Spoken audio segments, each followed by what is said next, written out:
ஓம் நமோ நாராயணாய. ஸ்ரீமன் நாராயணியம் தசகம் 2 பாடல் 10. த்வத் பக்திஸ்து கதாரசாம்ருதஜரீ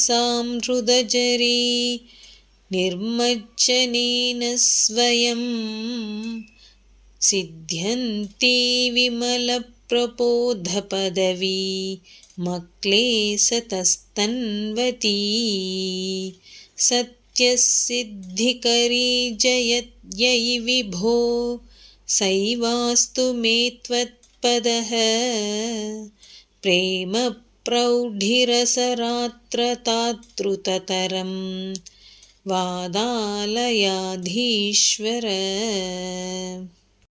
பொருள்: விபுவே, உன்னிடம் செலுத்தப்படுகின்ற பக்தியானது ரசமான சரித்திரங்களாகிய அமுதத்தின் வெள்ளத்தில் மூழ்கி விளையாடுவதால் அதுவே தூய்மையான பிரம்ம ஞானத்தை எளிதிலேயே கிட்டச் செய்கின்றது. உடனேயே பிறவிப் பயனை அளிக்கின்றது.